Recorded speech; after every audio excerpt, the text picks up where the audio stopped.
All those in favor say aye. Aye. Thank you. Okay, and Cindy, please give us the values moment. Good morning. To introduce myself, my name is Cindy Edgar, and I am the Director of the Technology Services Project Management Office. I've been in this role for 7 years and have been with JEA for 18 years. The safety briefing this morning, I'm glad you're getting to enjoy that new beautiful building and the beautiful view. In the event of an emergency, security will call 911, and your emergency evacuation route will be to exit via the contact center main entrance and go and assemble in front of the Duval County Courthouse. So make yourself familiar with the new space and the new hazards, and as always, appreciate standard cell phone and computer etiquette during the meeting. So from a values moment perspective, I'll be speaking this morning on integrity. As you know, at JEA, we place the highest standard on ethics and personal responsibility, worthy of the trust our customers and colleagues place in us. For me personally, having integrity comes into play in every single decision that I make every single day, whether it's interacting with my staff, colleagues, or even personal interactions. Being considered trustworthy and honest is part of my moral makeup.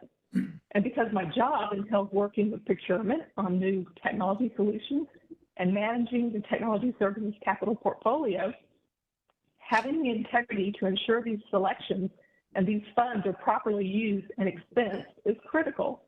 I often get questions on, can't we just capitalize this? And sometimes the answer is not what they had hoped for, but I know my colleagues trust me to provide them with a direct answer and the appropriate decisions. Thank you. Great. Thank you, Cindy. Appreciate it. Okay, and Landon, do we have any comments from the public? Currently, right now, I do not see any raised hands or anything in today's chat. Okay, go ahead and move on. And Randy, let's go ahead and talk about the annual disclosure and the investment fund. All right, good morning, General DeSalvo and committee. My name is Randall Barnes. I'm the treasurer here at JEA. As you might recall, last month we provided the draft version of the annual disclosure reports. And those annual disclosure reports contain financial and operating information and are required to be filed with the Municipal Securities Rulemaking Board in connection with JEA's bond offerings and continuing disclosure requirements. So we provided those drafts last month for your review. And that's required by our disclosure policies and procedures. This month we provided substantially final drafts of those. So this includes the appendices and a markup showing the difference between last month and this month. There weren't many changes that occurred between then and now. We just made a few updates to figures and tables related to the plant Bodal and Project J, updates to JEA's capacity requirements based on recent projections, update to reflect recent draw on the revolving credit facility for DES, and some various minor page number and updates to that extent. So as part of our disclosure policies and procedures, you can reasonably rely on staff to prepare these documents for the committee and the board to approve. So today I'm stating that we have complied with those procedures and that I ask for your approval of the ADR so that we can meet our disclosure obligations after the board approval at the next board meeting. And so there may be some slight changes that occur. Obviously, disclosure is kind of a ever-changing thing. If there's anything that comes up that we need to adjust between now and then, we'll do that, and we'll make that known to the board once we seek final approval. Don't expect that there would be anything at this point significant, but we'll make that aware to you, the entire board, when we ask for final board approval. And then as soon as we get final board approval, we will file it that day. Okay, any questions at all? I do have one clarification for Ted. So I asked Ted last week about the VAB subsidies, if that was, if the sequestration effect was included in those figures, and it wasn't. But I keep forgetting, I think for FY 22 and 23, sequestration did not happen, right? But we're not sure what happens after that, or I think it's still an ongoing battle, right? If to try and get the policy changed to stop the sequestration of those? It definitely is an ongoing battle. I think, it's one of those things where we include in there the full amount of the sequestration so that we don't know, we don't know what they're going to do. So yeah, it's a continuing battle to figure out what the board is actually going to do. Ted, Joe. Oh, hey, Joe. To the chair, General Vasella, the current fiscal year 2023 amount is 5.7%. That's the sequestration amount. So it is reflected in the current year, but MEA has made the election not to show that sequestration going forward, feeling that the full 35% tax subsidy is owed to Project J. So they have not adjusted that table going forward. That is the current amount this year. Okay, Thanks, Joe. okay, thanks. Clear as mud, right? I'm sort of thinking, Tom, I think July we have our annual PNC rally in DC. We brought that, Kurt and I did it last year, so we had to do it again. Although everybody said they understood and all that, so ongoing battles. Yes, sir. That gets said every single year. So Yeah, okay. All right, good. Any other questions? Okay, then I'd like to ask for a motion to bring this to the Board of Directors for approval. So moved. Have a second? Sorry, I'm on mute. Second. Okay, thank you. All those in favor say aye. Aye. Motion passed, thank you. Okay, and Randall, for the investment policy? yes, sir. So just for a little background, the Treasury Department is responsible for management and oversight of JEA's investments here at JEA. The investments are managed for various purposes. Generally fall into two major categories. So it's cash invested to meet our operational needs, and then cash invested to meet debt service or debt service reserve requirements. In both categories, there are near-term cash flows and long-term cash flows. And it's really important for us to focus on the way cash is invested with regard to when the cash flow is going to occur. I have a small but very experienced and strong cash management team whose primary focus is to focus on making sure that we forecast our cash so that we have a good bead on when cash flows are going to occur. And investing for those cash flows is a relatively simple thing. It's just making sure that we have cash that is invested to a certain date and it's available for us to use. Some of the longer term cash flow needs can be invested in for a longer period of time. We've made the determination upon review of the program that we really could use some additional help with an investment advisor or other products that could help us to better manage those longer dated cash flow investments. My team needs to be more focused on, making sure the cash flow is accurately processed. And then there are other folks that do that for a living. And so really what we're asking for here are a couple of things. One, just to expand the universe of financial professionals who can advise JEA on managing investment assets. And then also providing a little bit more flexibility within the assets we can invest in, so without taking on any undue risk. And so the specific changes to the policy include the ability to execute transactions with broker dealers and investment managers licensed to do business in the state of Florida.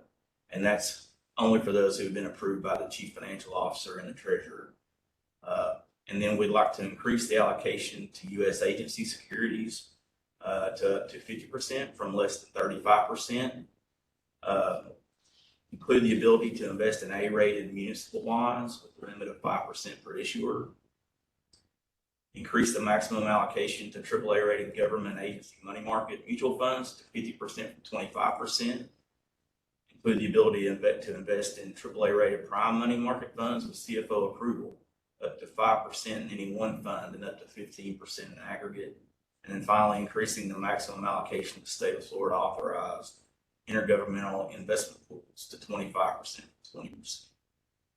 And so those are really minor changes to the investment policy, but we would ask that you approve this policy to help us do a better job of managing our assets. Sure. Please. The percentages are percent of what? The total portfolio. Total? Yes, sir. What was the previous restriction on financial, on professionals and so forth? Obviously, it seemed to be broader, but what was it before? So what it was before is we had the ability to transact with broker dealers, and they had to be primary dealers, and that's sort of an old concept that it's not necessary today. There are a broad spectrum of folks who could transact, help us transact, and they give us better access. It's harder for us to find certain pieces of paper, for instance.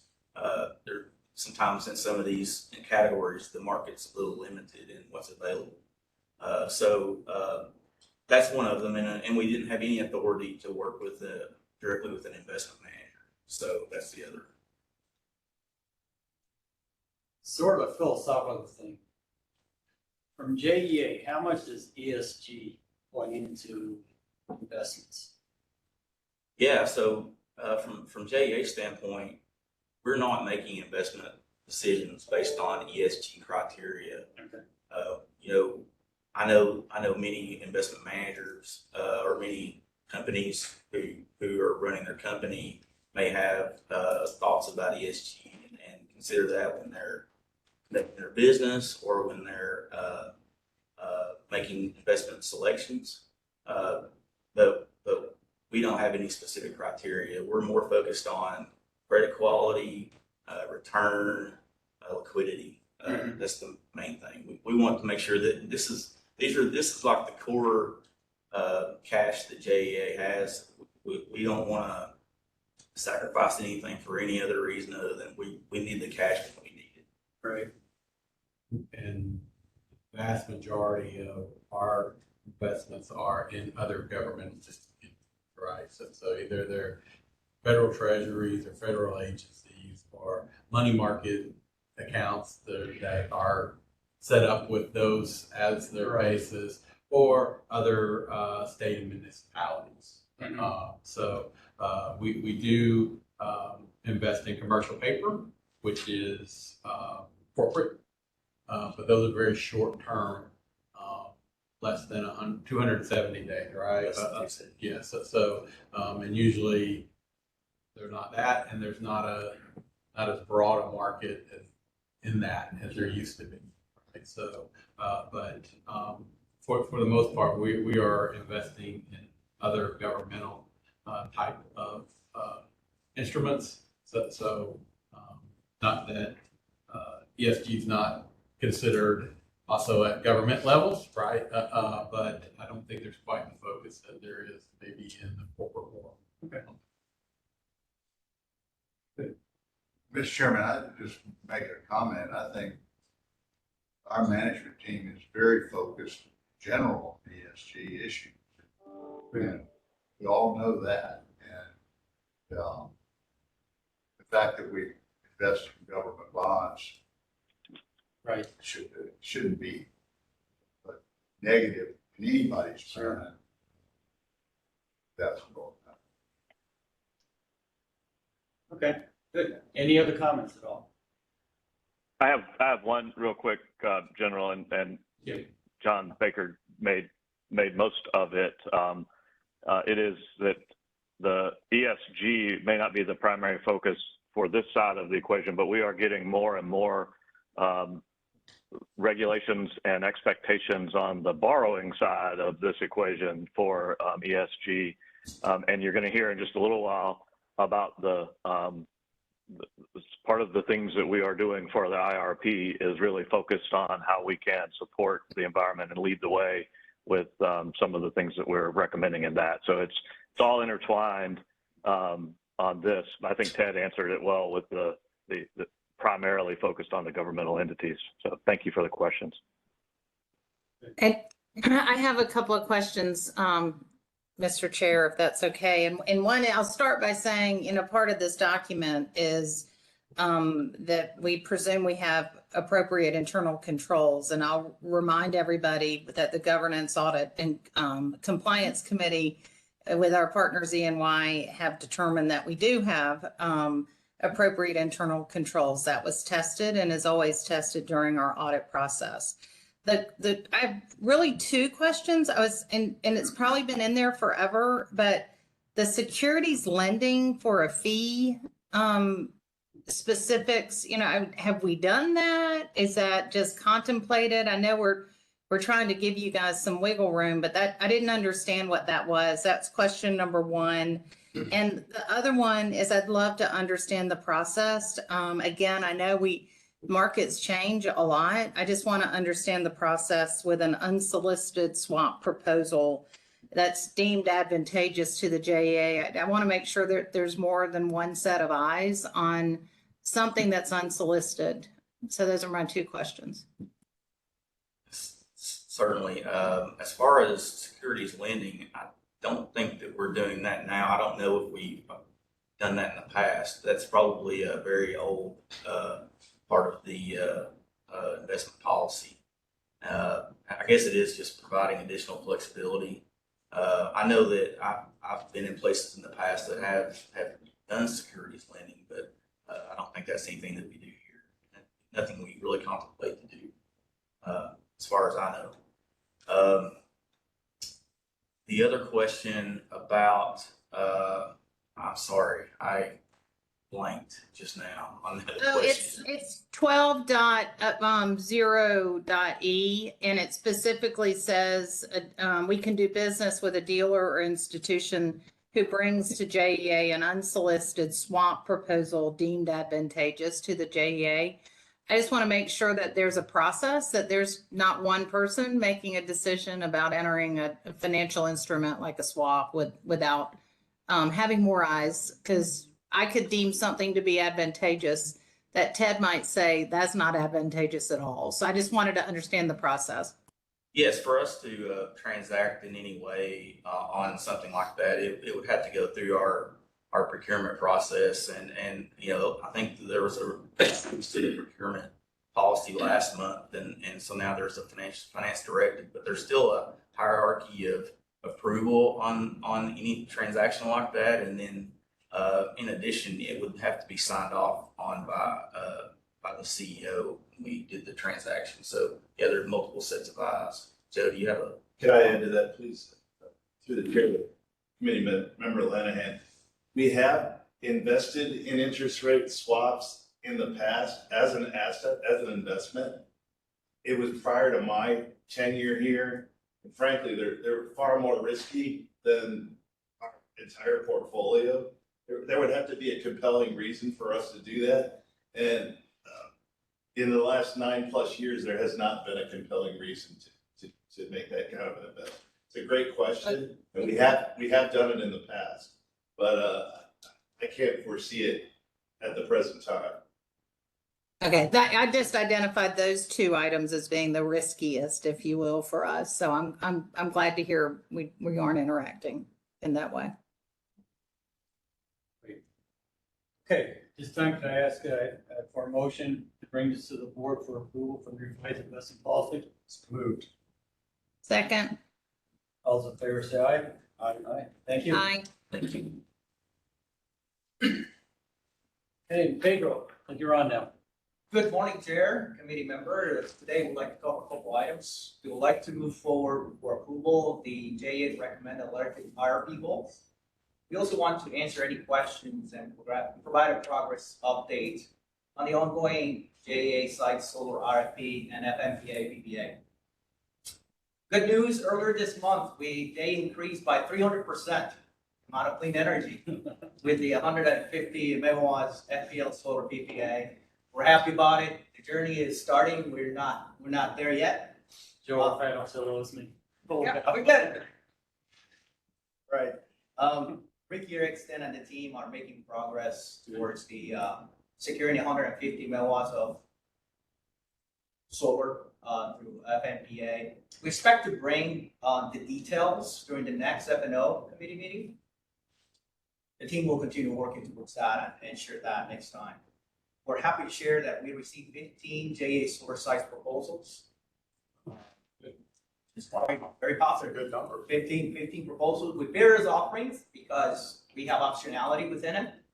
Hopefully, we'll provide more details as the process continues. We want to continue the level of transparency, but at the same time, maintaining the process as it is. The next step is an evaluation to create a short list by the end of May. Then we will complete a selection process by the end of June. So you have an idea of the stages that we're in. We are assembling a good team to be able to evaluate this. It's a cross-functional team from finance, from internal to my team, and also the procurement team is going to assist us to ensure we maintain that alignment with our procurement practices.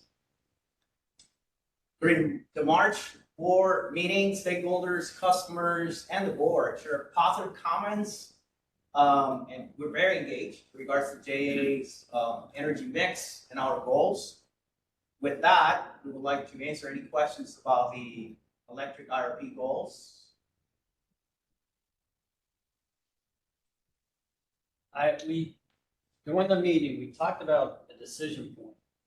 And for the life of me, I can't remember what it was for. And it was something around, I don't know if it had to do with the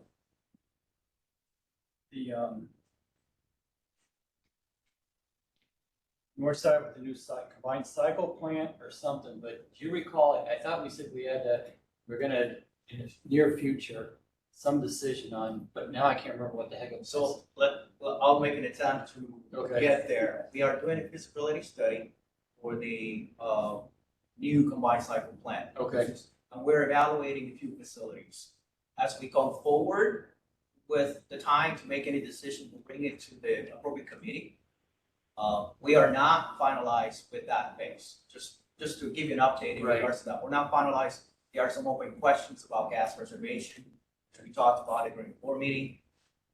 That's the current state. As soon as we have more certainty, we'll definitely communicate that to the committees. And any decisions need to be commented.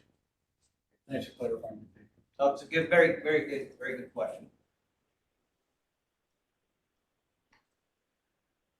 One thing, I keep looking at this IRP and I keep thinking about Vogel's coming online and in 20 years is going to come quick.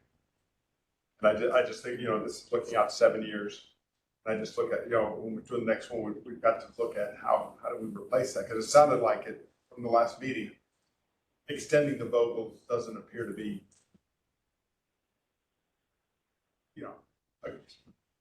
like it couldn't happen. Okay, it's a very good question. There's two pieces on this. I'm glad you mentioned the next IRP, which is going to help us to ascertain that a system perspective, and also optionality. We know that we're going to have additional options in technology for the future. Yeah. That is going to help us make a better decision, and definitely we're not stopping at 2030. We'll continue looking beyond that. So your question and your worry is valid. It is a worry of mine. We'll continue working through the analysis of the studies, on the checkpoints that we continue calibrating what's available. I'd like to add to that too. Vogel is the 20-year contract. We've got part of it coming online within 2 months, we think. And then the other part coming in the next year, or roughly a year from now. I think the Joe will correct me, but I think the statements are still that it'll come on in the end of this calendar year. So sometime in 24, I think it will be up and running. So that puts us till 2044 on that. And that's a big deal. But we also are entering into 20-year PPAs for solar, which is also a big deal. So there's a lot of things that happen in that 20th year. It's the reason that the IRP that we do, this IRP has those numbers out through 2050. So we've got some expectations and some calculations and numbers that are in there. When we talk about the next IRP that we want to do, and we said 3 or 4 years, and I believe that at the last meeting, one of the board members, John Baker, said, just be sure you do it at the right point and do it in 3 years. So Marty just said 3 years. That is important but the IRP will also have to be different than it has been in the past to include what does, not just generation, which is the primary focus of this one, but more details on transmission, more details on distribution, more details on distributed energy resources, more details on a lot of the activities, which changes the kind of the mindset. So the question is, how do we deal with Vogel? Now, the reality is, I think there's so many changes that happen that that 3-year window is critical, and we have to have a planning team that is continuously looking at this, because at the end of the next IRP, we will be telling you we will be doing another IRP in 3 years. So in that length of time between now and when we're telling you the short-term goals of 2030, we will be finishing our third IRP. I mean, it's an ongoing planning process. At some point, we may even change the name from IRP as if it's a distinct individual thing to it's just enterprise planning. It's enterprise planning is what we do on a regular, continual basis. So more to come on all of that. But the 20-year number, the concern is real, and we've got to have a plan for that. And then we have to have a financial plan to be able to deal with it too. It just, obviously, we've heard a lot from the public regarding, a new combined cycle plant and being a stranded asset and so forth. And, obviously it takes 3 to 45 years from planning and so forth. And I just want to make sure we're making the right decision and so forth. I believe it is at this point. Just there's so many new technologies and so much stuff out there that I see solar works great on a day like today, but earlier this week, you got nothing out of solar. So it's I think it's the right plan. I just want to make sure we're pulling the trigger. I think this goes back to the trigger and so forth. But obviously, we're doing feasibility studies now. So. Well, 2 comments to follow on what Jay is mentioning. We have tools that we use every year as well that allows us to do a pre-run evaluations of our decisions as we go along. It supports your comment. And we already started thinking about the next one. So it's not that we're going to close this chapter and stop. We already started thinking how we're going to do the system, resource planning, or enterprise planning, Jay just mentioned.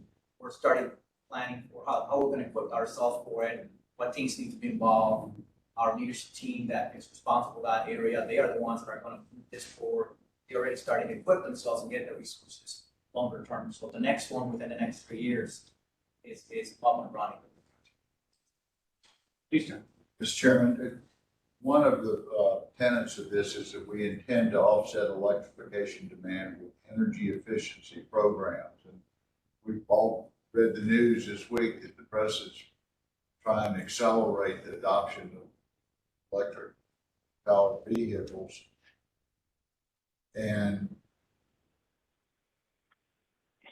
just saying we're going to offset it with energy efficiency programs scares me. That doesn't sound like a well thought out plan, especially if it was well thought out, it just got changed. The president accelerated that. So I think we need to be very focused on electrification and how we're going to handle it. And we can't wait for the next 3 years.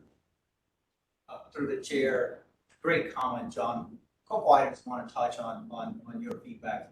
First, the specific goal is in regards to not having to add additional generation resources because of electrification. The point is right spot on. That is, the electrification was included in the scenarios we evaluated in the IRP. So I don't want anyone to feel that we did not. That evaluation, that aggressiveness of by 2030 or 2035, actually 5 years later, that what we're actually pushing ourselves on the actual study is considered. We're going to use that and the news and all the information is going to calibrate, use these comments from the IRP perspective. The second part I learned from your question has to do with what else from an infrastructure perspective. As mentioned by Jay, the distribution system impact associated with electrification, the infrastructure that supports it. We have other resiliency programs that we're working on. don't want to decouple one from the other. There are other activities that JEA is doing from resiliency that is going to help us to charter that path from this electrification. So hopefully these two coupled together will help that enterprise view what's happening. Thank you. Do we, Let me add to that too, real quick. The energy efficiency we have energy efficiency programs that are in place right now, residential and commercial, including rebate programs and other projects. We also have a history now from 2008 is when we hit our peak energy and demand, and we have been growing steadily on numbers of customers, but flat. So we have, in essence, and this is, I don't want to make this sound like it is all program related, because there were a lot of regulatory type changes that came. There are energy efficiency gains that come through technology and innovation that happens with whether it's your appliances at home or the work that you do inside of your businesses. Overall, it's not just the efficiency that we would put in place, but it is continued regulatory type changes and efficiencies that gain there. So we've been flat since 2008. What we're suggesting in this is that we expect, because of some of the changes, that we will start to see some increases in this. The news that came out this week, that sounds like it was a very large change to 35%. The possibility is that if the regulation comes out, up to half of the cars sold in 2030 or 2031 would be in the electric. The targets that we had looked at, many of the manufacturers were already aiming for selling electric cars in 2035. So it's sped up that a little bit, but everybody won't go all at one time, and we'll make some adjustments. And the other piece of this is at the board meeting. So at the external affairs meeting, I think we had a review of energy efficiency and electrification programs for vehicles that we're doing to support the electrification side of this, and some of the things that we're doing for our own fleets. And as we develop the plan for how to build and where to build and how to build transmission, we'll also develop the plan to do the energy efficiency that goes along with this. So it's a little bit like the 20-year program. We have to have a really strong plan in place, and that's the work that we do in this next fiscal year, so that we can have a solution to match the demand and the need, and it has to match up with both generation and transmission. So all those studies go along at the same time in the next years. I think two comments, just what Jay said on the, I think it was last week, Workforce Customer Committee, where the JEA fleet electrification was paid. That's a great publicity thing that adds credibility to JEA's commitment to doing that. So hopefully, the public knows about it. We made a lot of gains with that stakeholder engagement. IRP is coming to a close, although it's sort of ongoing. Do we have some mechanism to still maintain comms with the stakeholders, even though, on the interim basis, as we close out this IRP, and then, 3 years later, in between, we're still going to engage the stakeholders? We thought of how we can still maintain that line of communication with them, because I think that has huge dividends. No, I see Laura on the line. So we have great question. And there is immense value with the stakeholder engagement input. I think, as the board knows, the final meeting, at least for this IRP, is going to be in May. Right. We're going to have the stakeholders.